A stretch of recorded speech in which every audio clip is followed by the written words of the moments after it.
अवधूत चिंतन श्री गुरुदेव दत्त श्री स्वामी समर्थ स्वामीराया या चॅनलमध्ये तुमच्या मनापासून खूप खूप स्वागत आहे. लवकरच आपल्या स्वामी भक्तांसाठी अत्यंत असा आवडीचा दिवस येत आहे आणि अत्यंत शुभपुण्यदायी हा दिवस आहे. हा दिवस कोणता असेल हे माझ्या बोलण्यावरून तुम्हाला कळालेच असेल. हा दिवस म्हणजे आपल्या गुरूंचा दिवस आहे आणि गुरूंचा दिवस म्हणजेच की गुरुपौर्णिमा आहे. या वर्षाची गुरुपौर्णिमा ही पंचांगानुसार 21 जुलै 2024 वार रविवार या दिवशी आलेली आहे आणि हा दिवस आपल्या सर्व स्वामी भक्तांसाठी आवडतीचा दिवस असतो आणि सर्व स्वामी भक्त हा दिवस मनोभावेने सुद्धा साजरा करत असतात. वेगवेगळ्या सेवा करून पूजा अर्चा करून स्वामींची उपासना करून सर्व स्वामी भक्त हा दिवस नवीन वेगवेगळ्या प्रकारे साजरा करत असतात. गुरुपौर्णिमा ही गुरुशिष्याच्या नात्याची, प्रेमाची आणि आदर्शाचे प्रतीक मानले जाते. गुरुवर प्रेमाचा आणि आदरांचा, भक्तींचा वर्षाव करून त्यांचा कृपा आणि आशीर्वाद प्राप्त करण्यासाठी हा दिवस अत्यंत शुभ पुण्यदायी दिवस हा मानला जातो. तर या प्रसंगी आपण आपल्या गुरूंची सेवाही करत असतो आणि गुरूंची सेवा करायला आपलं खूप काही पुण्य लागतं आणि गुरूंची सेवा करणे ही म्हणजेच आपलं काही सौभाग्य आहेच. म्हणून या दिवशी आपण आपल्या गुरूंची, आपल्या स्वामींची ही सेवा करायची आहे. आणि स्वामी समर्थ महाराज हे पूर्ण दत्त अवतारी असल्यामुळे या दिवशी दत्त महाराजांची सुद्धा सेवा केली जाते. आणि स्वामी समर्थ महाराज हे दत्त महाराजांचे एक रूप असून भक्तांच्या हाकेला धावून जाणारे असतात. आणि या गुरुपौर्णिमेला आपण दत्तगुरू आणि दत्त संप्रदाय संत मंडळीचे मोठ्या प्रमाणात भारतभर पूजन केले जाते. स्वतः दत्तगुरूंनी 24 गुरु केले होते. गुरुपौर्णिमेच्या दिवशी आपण सर्वजण दत्त महाराजांचा पत्सी अक्कलकोट स्वामींचे म्हणजे आपल्या श्री स्वामी समर्थ महाराज आपल्या गुरूंचे आपण पूजन करत असतो. आणि हे पूजन करणे हे प्रत्येकाच्या नशिबामध्ये नसते. कारण जेव्हा आपली स्वामी सेवेमध्ये येण्याची इच्छा जरी झाली तरीही आपली इच्छामुळे आपण स्वामी सेवेमध्ये येणे हे शक्य नाही आहे. जेव्हा स्वामी आपली ही स्वतः निवड करतात त्यासाठी आपण स्वतःला हे भाग्यदायी मानले पाहिजे. कारण स्वतः आपण खूप भाग्यवान आहोत असे समजले पाहिजे. कारण स्वतः स्वामींनी आपली निवड केली आहे त्यांची सेवा करण्यासाठी. म्हणून प्रत्येकाने आपल्या गुरूंची सेवा ही केलीच पाहिजे. पण गुरूंची सेवा करणे ही एकच दिवस असते असं नाही. गुरूंची सेवा ही दररोज केलीच पाहिजे. कारण गुरूंचा दिवस हा दररोज असतो आणि आपल्याला आपला गुरुबल हा स्ट्रॉंग किंवा मजबूत करायचा आहे तर आपल्या गुरूंची सेवा करणे हे आवश्यकच असते. तर या दिवसासाठी आपण काही सेवा आणि अत्यंत शुभ पुण्यदायी दिवशी आपल्याला आपल्या गुरूंची सेवा करायची आहे. तर या सेवा कुठल्या करायच्या आहेत तर मी आता तुम्हाला या व्हिडिओमध्ये सांगणार आहे. तर हा व्हिडिओ तुम्ही शेवटपर्यंत नक्की ऐकायचा आहे. सर्वप्रथम आपल्याला आपल्या स्वामींची आवडती सेवा करायची आहे. आणि स्वामींची सेवा करण्यासाठी आपल्या घरामध्ये स्वामींचा फोटो किंवा मूर्ती असणे गरजेचे आहे. जर तुमच्या घरामध्ये स्वामींची मूर्ती, फोटो नसेल तर तुम्हाला गुरुपौर्णिमेच्या दिवशी स्वामींच्या मूर्तीची किंवा फोटोची स्थापना ही करायची आहे. तसेच त्याप्रमाणे स्वामींची सेवा करण्यासाठी आपल्याला स्वामी चरित्र सारावृत्ती या ग्रंथाची ही सुद्धा गरज असते. हा ग्रंथ तुम्हाला जवळच्या स्वामी समर्थ केंद्रामध्ये किंवा कुठल्याही दुकानात जिथे देवाच्या वस्तू मिळत असतील अशा सुगंधालय वगैरे या ठिकाणी आपल्याला या स्वामी चरित्र सारावृत्ती या ग्रंथाची पोथी ही मिळून जाते. सर्वप्रथम आपल्याला या दिवसासाठी आपल्याला 21 दिवसाची स्वामींची सेवा करायची आहे. आता स्वामींची 21 दिवसाची सेवा ही म्हणजेच की 21 दिवस आपल्याला स्वामी चरित्र सारामृत या ग्रंथाची सेवा करायची आहे. आता या ग्रंथाची सेवा करणे म्हणजे 1 ते 21 अध्याय या स्वामी चरित्र सारामृत या ग्रंथामध्ये दिलेले असतात आणि 1 ते 21 अध्याय पठन करणे म्हणजेच की 1 पारायण करणे होत.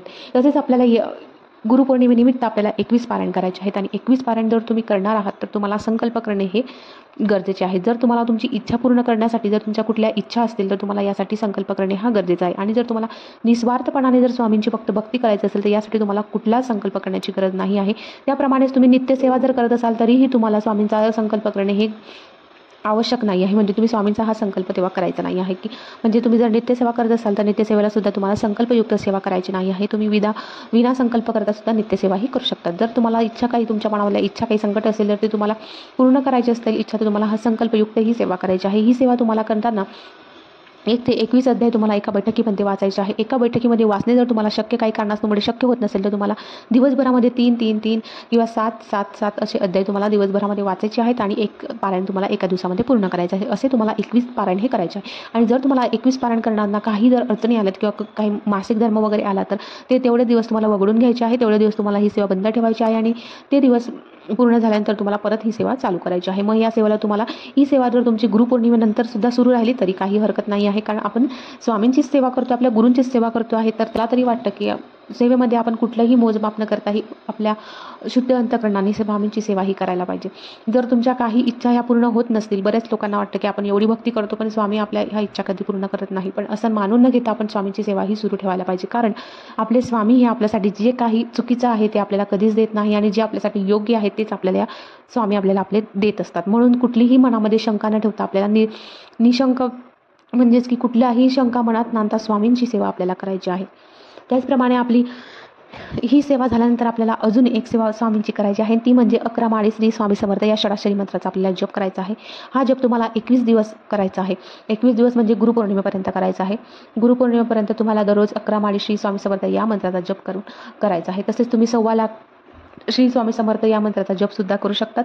तुमच्या ज्या काही अशक्य गोष्टी आहेत त्यासुद्धा शक्य या मंत्राने जपाने होत असतात आणि मंत्रजप करायला कुठलाच काही बंधन नसतं. ज्या मंत्रजपाला तुम्ही तुमच्या सुतक असो, विटाळ असो, काहीही असो, तुम्ही कुठल्याही एका जागेवर बसून या सेवा मंत्रजप तुम्ही करू शकतात. कारण मंत्रजपाला कुठलं बंधन दिलेलं नाही आहे. फक्त आपण पूर्ण श्रद्धेने मंत्रजप करायचा आहे. प्रत्येक वेळेस तुमच्या प्रत्येक हाकेला, तुम्ही षडाक्षरी मंत्र जो काही जपाल श्री स्वामी समर्थ या प्रत्येक मंत्राचा स्वामी हा हिशोब ठेवत असतात आणि प्रत्येक वेळेस तुमची स्वामी कुठल्या ना कुठल्या रूपामध्ये मदत नक्की करत असतात. तसेच त्याप्रमाणे आपल्याला आपल्या स्वामींची तारक मंत्राची सुद्धा सेवा करायची आहे. आता स्वामींचा तारक मंत्र तुम्हाला सगळ्यांना माहीतच असेल. निशंक हो, निर्भय हो, मनारे प्रचंड स्वामी बडपाठी शिरे, अतर्क्य अवधूत हे मैत्रगामी, अशक्य ही शक्य करतील स्वामी.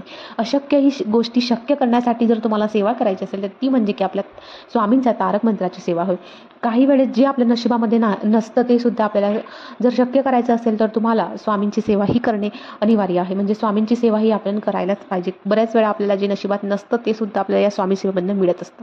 म्हणून आपल्याला 11 वेळा स्वामींचा तारक मंत्र आहे तो आपल्याला दिवसभर म्हणजे दिवसातून आपल्याला एक वेळ निश्चित करून ठेवायचे आहे. त्या वेळेला आपल्याला हा तारक मंत्राची सेवा करायची. एक तर तुम्ही सकाळी देवपूजा झाल्यानंतर देवघरासमोर स्वामींसमोर बसून या मंत्राचा 11 वेळा जाप करायचा आहे, नाहीतर संध्याकाळी करायचा आहे. आता ही सेवा तुम्ही संकल्पयुक्त सुद्धा करू शकतात. नाहीतर तुम्हाला फक्त सेवा करायची असेल तर ही सेवा सुद्धा तुम्ही फक्त निस्वार्थपणाने भक्तीसुद्धा करू शकतात.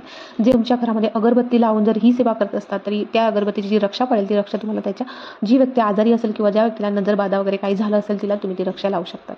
नाहीतर पाण्यामध्ये टाकून सुद्धा ती प्यायला देऊ शकतात. एवढा हा प्रभावशाली मंत्र आहे आणि या सगळ्या सेवा आपल्याला नक्की सर्व स्वामी भक्तांना नक्की करायच्या आणि प्रत्येक स्वामी भक्त या सेवा नक्की करेल हा माझा विश्वास आहे. कारण स्वामींची सेवा ही करणे प्रत्येकाच्या नशिबामध्ये नसतं. आपल्या नशिबामध्ये आहे तर आपण त्याचं सुवर्ण संधी कशी साधून घ्यायची आहे प्रत्येकाला माहितीच आहे. म्हणून आपण स्वामींची सेवा ही करणे खूप काही गरजेचं आहे आणि स्वामींचं नुसतं नामस्मरण जरी तुम्ही कराल तर तुमच्या प्रत्येक संकटाच्या वेळी स्वामी आपल्याला धावून येत असतात. तेव्हा आपण आपल्या स्वामींची निस्वार्थपणाने भक्ती करत असतो. तर असं नाही होत की आपल्या कर्माची फळं आपल्याला मिळणार नाहीत. आपल्याला त्या कर्माची फळं आपल्याला प्रत्येकाला भोगावीच लागतात आणि कर्म हे कोणालाच कधी सुटत नाही. म्हणून आपण कर्म करताना कधीही चांगले कर्म करावे. ज्या वेळेस म्हणजे आपले कर्म हे आपल्याला फेडायचे असतात. जो कोणी स्वामी भक्त असेल त्या स्वामी भक्तांचे जे काही कर्म केलेले असतील, जे काही पाप असो, पुण्य असो, काही असो, त्यामध्ये स्वामी त्या कर्मांची जी तीव्रता असते म्हणजेच की आपल्याला जो काही त्रास असतो तो त्रास आपले स्वामी कमी करण्यामध्ये मदत करत असतात. म्हणून आपल्या स्वामींची भक्ती ही निस्वार्थपणाने आणि मनाने तुम्ही करा. तुमच्या प्रत्येक हाकेला स्वामी तुमच्या कुठल्या ना कुठल्या रूपामध्ये नक्की येतील आणि तुमची मदत नक्की कशी करतील हे तुम्हाला सुद्धा कळणार नाही. म्हणून स्वामींची केलेली भक्ती ही कधीच वाया जात नाही. म्हणून स्वामींवर विश्वास ठेवा आणि स्वामींची ही सेवा तुम्ही 21 दिवसाची सेवा तरी नक्की करा. झालेली माहिती तुम्हाला आवडली असेल तर तुम्ही नक्की माझ्या व्हिडिओला लाईक आणि शेअर करायला विसरू नका. श्री स्वामी समर्थ.